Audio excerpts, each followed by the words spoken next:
Hey, and as much as I like being in the business and I like doing the producing side, and it's a lot of fun, I'll tell you that. And I wouldn't trade it for the world because I never thought I would see myself here. And, it's just crazy, to be able to do this and to be able to talk to a great guy like Allan here to give me, just to give me, 15, 20 minutes of his time. Appreciate it, brother. Hey, I appreciate you, buddy. Thanks for having me. Yeah, no problem. So let's dive into that first game, 2:05 p.m. It's on CBS, Titans and then Chiefs, brother. We said it last week. Give King Henry the ball. And it just seems like you just run away with it. I mean, Ryan Tannehill wasn't, very productive. I think it seemed like 88 yards, something like that. You give Derrick Henry 30 carries, you play lights out defense. Lamar Jackson had over 500 yards, but that seemed like that was in garbage time a lot of times. What was it last week for the Titans to get to where they are now and play, on the other side of the ball, a very high-scoring offense as the Kansas City Chiefs, who we thought last week were going to go down to the Texans, and they just somehow scored 40 unanswered points before the Texans even decided to score. And now we've got this crazy matchup of, Titans and Chiefs, which the Titans beat the Chiefs earlier in the season. Yeah, you're right. So, first off, just looking at the Titans and what they've done, I mean, you nailed it, right? Like, you just beat King Henry and just let him go. And, first off, it's amazing what he's done. I mean, this guy is incredible. He's running through defenses. He's running through teams. And, it's everything that, Nick Saban has ever said, about him. And everything that we all kind of thought that, you just don't want to tackle this guy, and the longer that the game goes, the harder it gets. And he just kind of imposes his will. And look at the Titans. Look what they're doing. They've gone through New England and Tom Brady, Baltimore and Lamar Jackson. The defense has only given up 2 touchdowns total. Neither team scored 14 points. I mean, what the Titans are doing right now is everything of how you win in playoff games, because no matter where you go, no matter what the weather is, whatever, defense and running the ball travels, and we're seeing it, right? So, I know that the Chiefs are obviously an extremely talented team. They're very good offensively, and their defense has stepped up really since week 11. But, yeah, I mean, if the Titans continue to do what they're doing, it's just going to be hard for anybody to take them out. Because, like you said, Ryan Tannehill, he hasn't even thrown for 100 yards in a game. And it's not because, any kind of poor play. He just hasn't had to, right? And then, you look at, you couple that with, they didn't kick the field goal. I mean, it's incredible what the Titans have been able to do. So I can't wait for Sunday. I think it's going to be a really good game. And we're going to see, 2 really good teams, trying to battle get to Miami for the Super Bowl. So what's the X factor? We got a lot. Seems like we got a lot of guys out. I mean, they're not out, but questionable, even including Rashaan Evans along the defensive side, which he will play. But what is it that the Titans are going to have to do to stop Kansas City? Is it relying on Derrick Henry? Is it we're going to have to find something out, from somebody else? I mean, can you continue to just give this man the rock?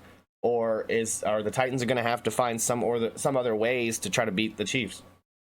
Well, I'll say this. I mean, you never know going up against a team like Kansas City, because not only are they good, they seem to play even better, when they're behind. Right? Yeah. So, it's hard to say, exactly what the Titans have to do. But I would say this, and I would mirror what Mike Vrabel has essentially been saying all week, is that just don't change anything of what they're doing. Like, their game plan is working. Right, so I think if you start to look at X factors, I think you're going to have to look really on the defensive side first. If the Titans can, play good defense, against that offense, if they can get some 3 and out, get a turnover, keep the Chiefs out, from scoring, 7, 7, 7. If they can, keep them to some field goals or keep them off the board, that's really where the Titans team thrives. Because if they're keeping you out, you look at what the Titans have done offensively. Their last 12 red zone trips have all resulted in touchdowns. The last time they went to the red zone and didn't score a touchdown was week 15. Wow. Week 15. Think about that. Like, that's how good and efficient this offense has been. And, for anybody that's watched the Titans this year, throughout, even with Marcus or Ryan Tannehill, it's kind of been first half points that has really kind of been a little bit, I'm not going to say an issue, because, they played extremely well in the second half of the game. But what they've done against New England and Baltimore is that they've got on the board early, right? I mean, they came out to Baltimore and they just smacked them in the mouth. And said, you know what, we're going to change the way that you have to play. You're going to have to deal with us not deal with you. Let's see what you do about it. And that's really what got Baltimore, because they're not used to playing from behind. Like, their offense is not built to do that. So, I think the Titans are just going to have to continue what they're doing, put points, put touchdowns up early, and force, Kansas City, to respond in light. Because, again, at the end of this game, if we're looking at, mid to in third quarter, fourth quarter and on, the pressure is going to all be on Kansas City. The Titans are playing with house money. Yeah. So the tighter that it gets, later that it gets, that's really going to play in the Titans. And the Titans are, what is this, their fourth game on the road? So. And think about this. Think about this. If they win this game against Kansas City, all right, you're talking about Week 17 at Houston, then wild card round at New England, then at Baltimore, then at Kansas City. If they beat Kansas City, that means they beat all 4 division winners in the AFC on the road in a row. Never seen that before. Wow, crazy. And ever since Week 10, both of these teams seems like they've been putting up the same amount of points.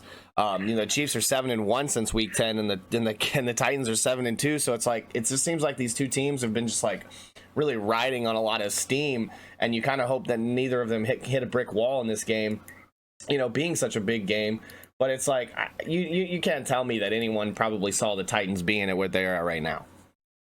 No, not at all. And I mean, that's why, they're playing with house money. And again, I know that, the players aren't looking at it that way. They're looking at it as they want to get to a Super Bowl and bring a Lombardi home, right? But, again, like that's the whole deal, is that, pressure mounts in the playoffs. And let's be honest, that's what New England has done to a lot of teams, for a long time. They force the pressure on you, and they kind of let you, Belichick's kind of let other teams and other coaches, kind of screw it up, towards the end of games. We've seen that, countless times in a row, and that's really what playing good football, playing disciplined football does. Nick Saban's done a lot of the same thing at Alabama. It's not necessarily that he has to outcoach you. Yeah. He just has to let you start making decisions while he's up, right? Like, that's how you win games. And I think Mike Vrabel's trying to get, some of that, with his Titans. All right. So with the Chiefs being kind of a heavy favorite, the spread is 7. They're getting 7 to the Chiefs. The over/under is 53. Last week, it seemed like with the Chiefs that they may have gone over with all the points they scored, but they were still, I believe, under. I may be wrong on that. I might be get a flip flop with the Titans game, but do you see this game being under 53 points? Do you see this being more of a defensive battle? It's going to be 25 degrees in Kansas City tomorrow. I mean, it certainly could. If we see from the Titans what they've done the last 2 playoff games, then absolutely, because they just play such a just choke you out, suffocating style of defense. There's just not a lot of points that get put up, right? But that's really going to be the hard part. Playing the total in this game is going to be extremely difficult because, if you see a high-scoring first half, that the second half is going to be even more. I don't have a play on it either way because I just don't know what's going to happen. But if history shows us what the Titans have done, then there's a good chance it could hit the other. So if you had to say it, who's going to be coming out of the AFC, and what's going to be the score? What do you think the score is going to be? Well, so I'll say this: I'm going to pick the Chiefs to win just because I think that they're a better team. Yeah. However, I'm taking the Titans with the +7 for sure, and I think it's going to be a tight one. So let's go Chiefs 26, Titans 24. All right, appreciate it, man. So we'll move on to the next game. First, we got the bad man, as like everyone likes to call him, and Aaron Rodgers versus, seems like, new guy up. Got his fresh start, finally healthy. Jimmy Garoppolo, and like I told many of people about this game, I even said this on the radio station, I think Thursday, where I despise both of these teams being here because the Falcons at one time had LaFleur and Shanahan on the coaching staff, and they didn't even ask Matt LaFleur back. So I just want to see these guys do bad because I would have loved to have LaFleur, and you know what I mean. But tell me something about tell me what coming into this game, seems like a Packers team that seems like they've got everything rolling. Seems like that, not only their defense can play, the defense has kind of played, so from here to there, but it seems like their offense has kind of carried them. But also, it seems like their running game is carrying them, not so much Aaron Rodgers. And you had the big game with Devontae Adams last week. But the 49ers, though, the last time this Green Bay Packers team came in to San Francisco, they just looked terrible. And it just seemed like anytime Green Bay came out west, it was a bad scenario for them. Yeah, it was. And, some of that is traveling, but, let's give credit to the 49ers. I mean, they're that good of a team. Like, their ceiling is that high. They could, they're arguably, the best team in the league and have been all year, with Baltimore, Kansas City at times. But, San Francisco is just that good. And that's really what the difficult part is going to be for Green Bay and Aaron Rodgers is that, you have to play, I'm not going to say you have to play perfect football to beat them because they've shown some stability. However, you just can't get behind, right? Because this team plays aggressive, they play fast, they play physical football, and that's what they do. And if you, let them get a lead and you let that defense pin its ears back, especially that defensive line, with Bosa down there, then they can eat you alive. Now, you look at Aaron Rodgers in that previous game they had this year, he went 1 for 15 on third down. I don't think he's going to do that again. It was really just a perfect storm of competency, you could say, for Green Bay, and I don't think that they do that twice. So, again, I like Green Bay to cover. I'm not going to say necessarily that they win. However, San Francisco, man, like this team, like when it's all lined up for them, I'm not sure anybody in the NFL can beat them, at this point, just because their ceiling really is just so high. And without a doubt, this is a defense that's allowing 10 points a game. Aaron Jones is a 1,000-yard rusher, 16 touchdowns. That's good to see for anybody that's a Packers fan. After the the Eddie Lacy stints and just lack of production by their running backs. Is this will this be? Do you honestly feel that kind of the Packers have a little bit of momentum coming into this game? But do you honestly think that the Packers could run the ball on the 49ers? And this is obviously, I get it, this is a 49ers team that their run defense has been ranked in the top 5 for seems like forever. Do you honestly, can you see, will the Packers need about $130? Can Aaron Jones run for 130 yards and then the Packers still lose this game? Yeah, he could, right? That's the thing with Green Bay. You kind of look at this chess match between Shanahan in San Francisco and LaFleur in Green Bay.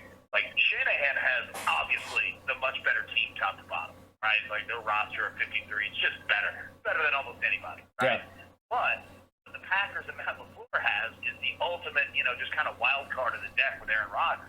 So if Aaron Rodgers is on, and we've seen him, he's played 17 postseason games, he has 38 touchdown passes, 5th most in NFL history, right? This guy shows up when when the lights are the brightest. Oh yeah. So for them, it could be a combination of Aaron Jones on the ground, Aaron Rodgers using the short passing game, kind of as not only as a rushing game, but also to keep that San Francisco 49ers defense, honest and in check. Because really what they do, and it's kind of been what the 49ers are kind of playing like the Titans. They really haven't had to use the quarterback. Yeah. They just play stifling defense and run the ball. But with Aaron Rodgers, he can get your defense out of loop, and you can't really play the physical style that you want to because he's so good. So the big thing is going to be for Green Bay that their receivers are going to have to catch the ball. Their tight ends are going to have to catch the ball. They're going to have to play flawless because Aaron Rodgers set up the run game, with his right arm. So they can certainly do it. Aaron Jones can certainly do it. But, they're going to have to come out and execute, and they're going to have to come out and execute fast.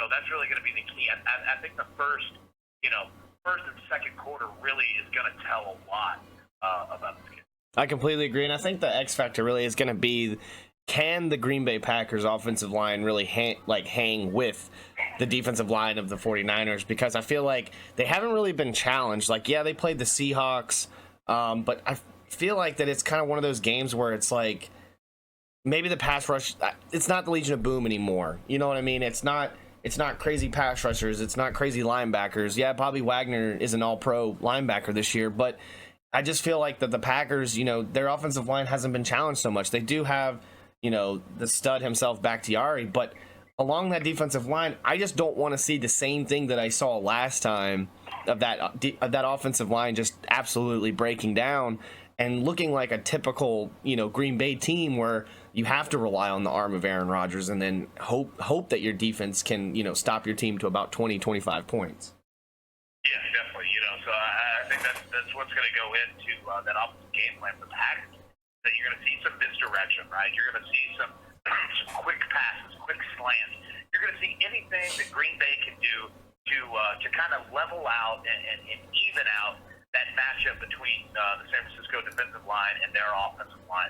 And again, it's going to be about keeping them off balance, not letting them, really get in their groove and pin their ears back and play, as aggressive as they want. Because once San Francisco gets up 7-10 points on you, that's when you start seeing Richard Sherman, moving up. That's when you see this defensive line just really just come after you hard because they know that they can afford to give up, that big play, right? Right. Because they know that their offense can score as well. So what you have to do is you just have to keep them in check and you have to keep them honest. And if there's any quarterback in the league, that can pull that off, it's Aaron Rodgers, right? But again, it's not just him. I mean, his guys are going to have to execute. Receivers, running backs, tight ends, they're going to have to catch the ball. They're going to have to change. And if they can do that, Aaron Rodgers, he can kind of level up his offensive line play, just by keeping them. Right.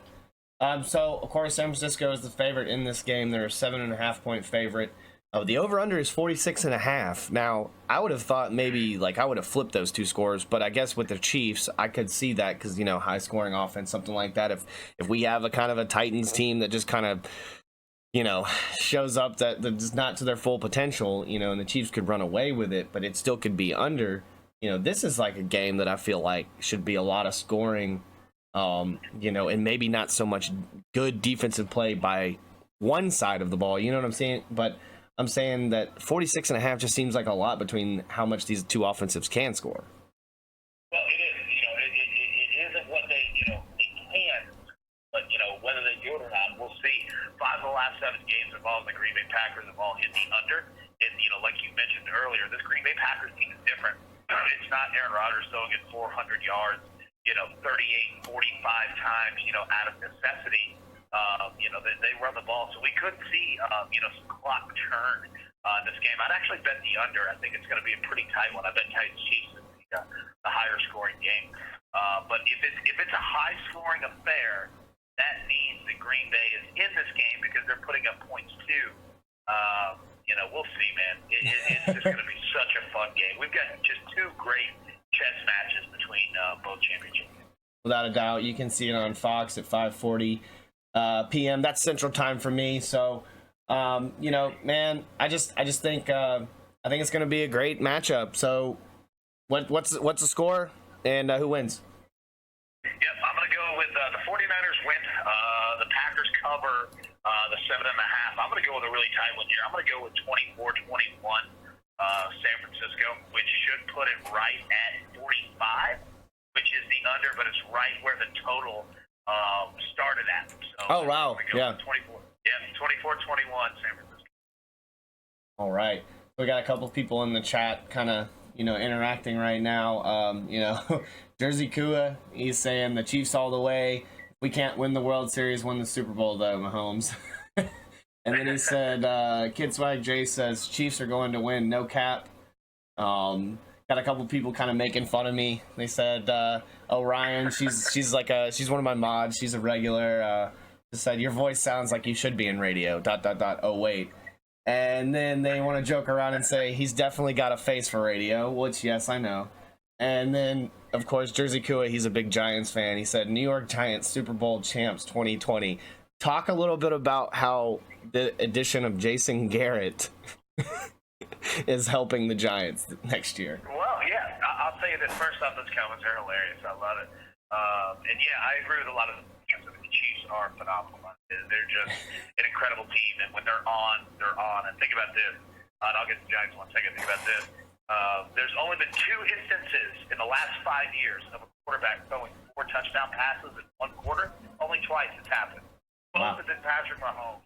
First in week 2 this year, and then last week against Houston. So it goes to show how good this guy is. Yeah, as for Jason Garrett with the Giants, solid hire. I mean, I know that, we can laugh at, all the Dallas misfortune. Yeah, he's been a big part of it, obviously, but, the Dallas can be a clown show, with the Jones family and everything going on. I think you get somebody, for Joe Judge that has this, wealth of knowledge, wealth of players. He scouted against this Giants team, for years. He knows a lot of, the guys that are in there already. Yeah. And I think that he can help. He can do a lot, especially for, a head coach that's on his first go about it. He's definitely going to help Daniel Jones in terms of the quarterback position. Jason Garrett's done a ton for Dak Prescott.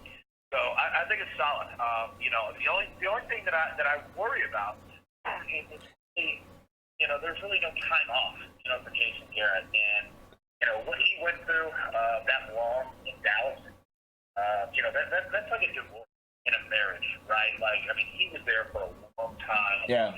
Really hasn't had any time to kind of process. And that's why I like what Mike McCarthy did, kind of getting a year off to just kind of get your head right.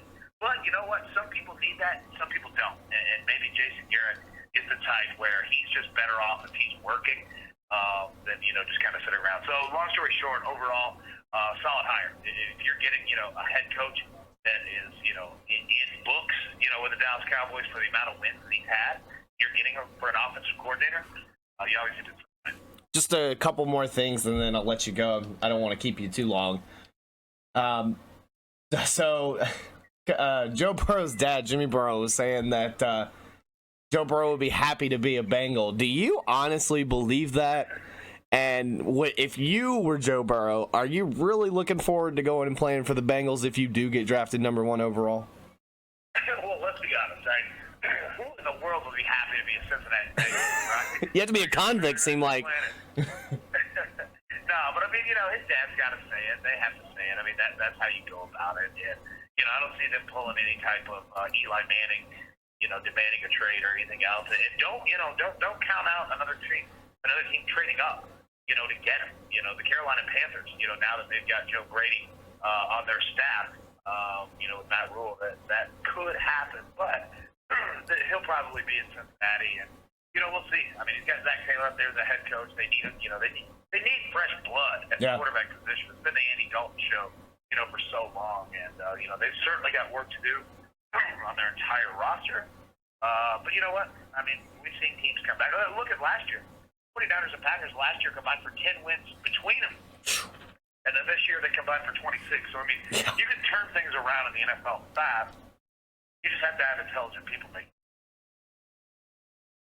Completely agree with you, man. And moving along just a little bit more, man, it just seems like we want to sit here and we want to, as an Alabama fan, and I can't be biased when it comes to talking it on the radio and stuff like that with, LSU winning the national title. They much well deserved it. But how do you feel about the actions of OBJ and how he just kind of took it upon himself to kind of act like an ass and just take the spotlight away from these kids that just ended up, making a magical run in the season that they had?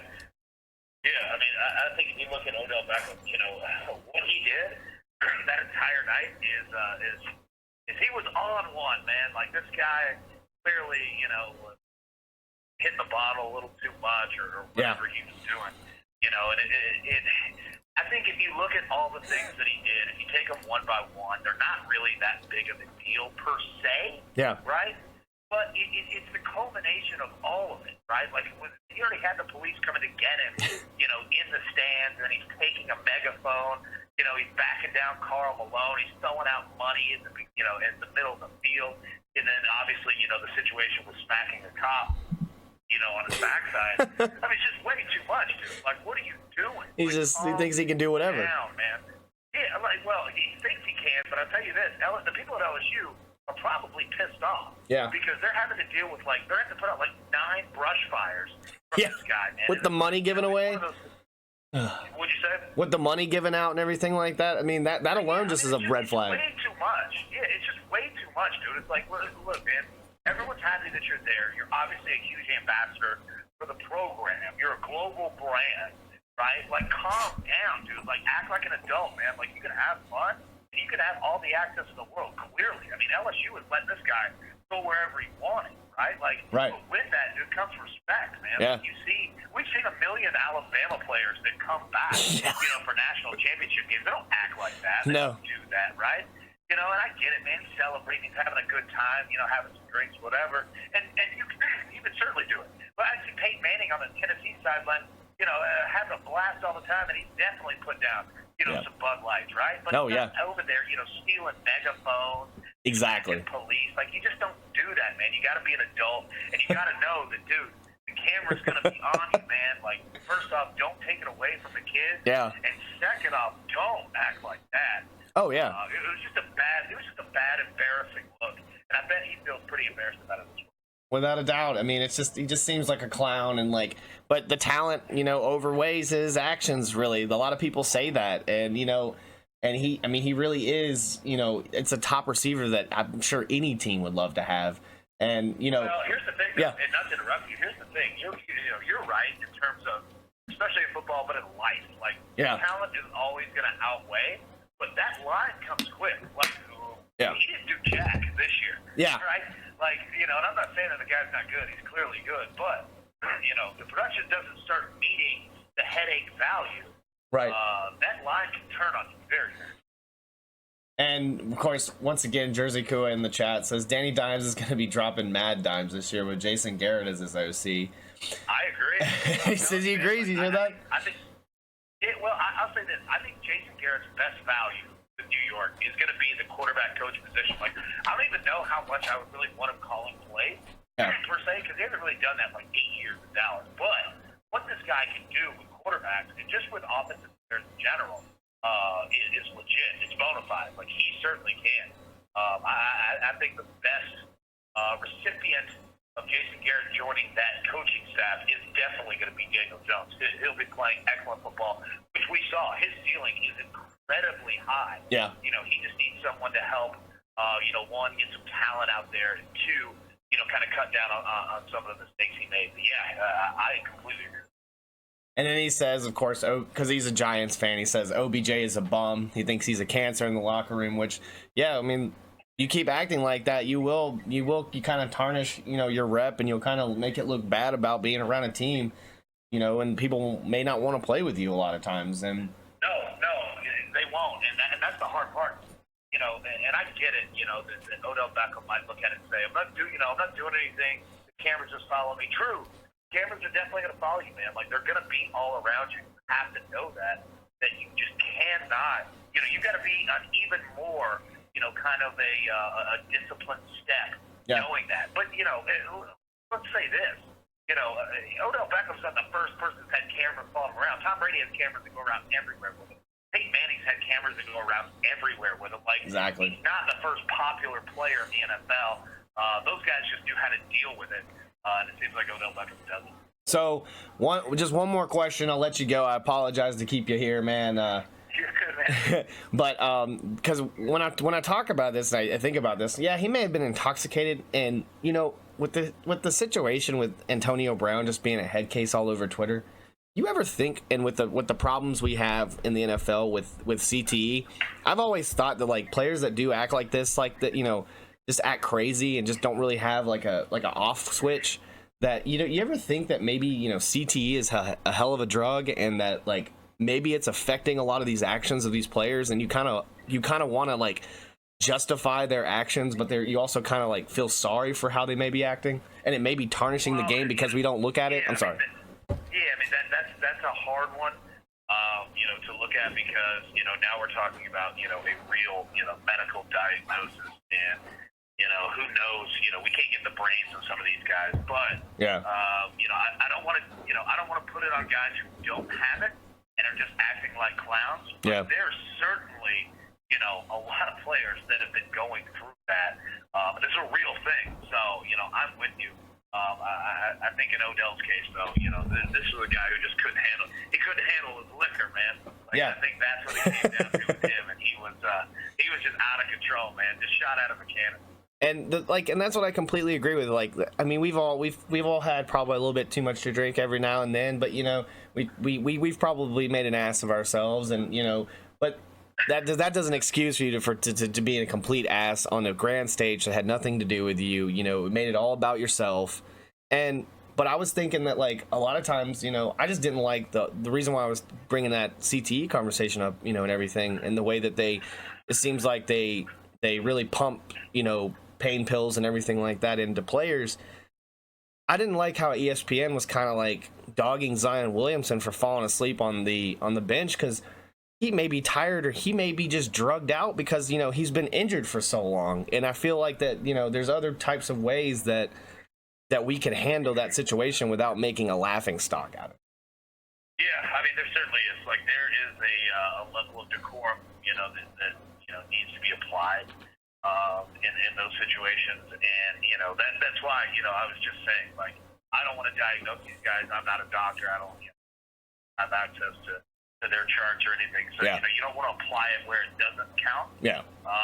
But you also, you know, want to know that it's a real thing, and there are guys that are suffering very deeply from it, you know. Yeah. So it's a tough conversation to have, and like you said, the best way to go about it is just to have some respect, have some decorum, and keep it light and keep it low in terms of what you discuss, because a lot of us just.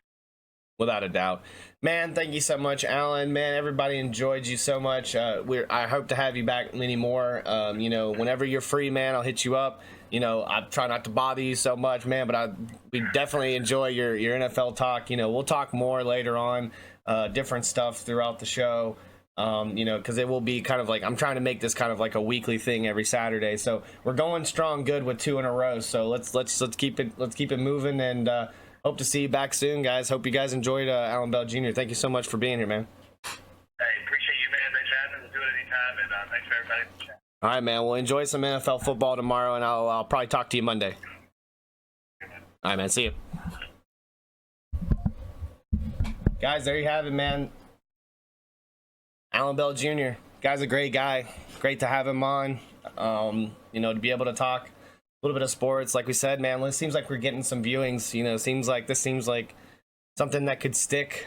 You know, maybe we could get not only people from Mixer that would like to talk on the channel. You know, we could get y'all in here through the parties, you know, through the party, or, you know, we could do something where, you know, I could just get you over the phone and we could hit you up. I'm probably going to talk to some of my, you know, friends and have them come over and talk, you know, just to have somebody next to me to talk, you know, whatever's going on. I'm sure I'll have Allan Bell for the Super Bowl. So we'll do that. Probably next week, I'll probably try to find a different guest. But also it could just be me talking. So we'll just try to figure that out. Other than that, you know, I hope everybody enjoyed the show today. I had a really good time. Jersey Kua said, good show. Thank you so much, dude. Just shook my head when I saw that thing with PJ. Oh, yeah? Yeah, no, seriously, though. We used to do one here with me and my friends. Like, we used to do one all the time. So, like, we would like to continue to do it, but it seems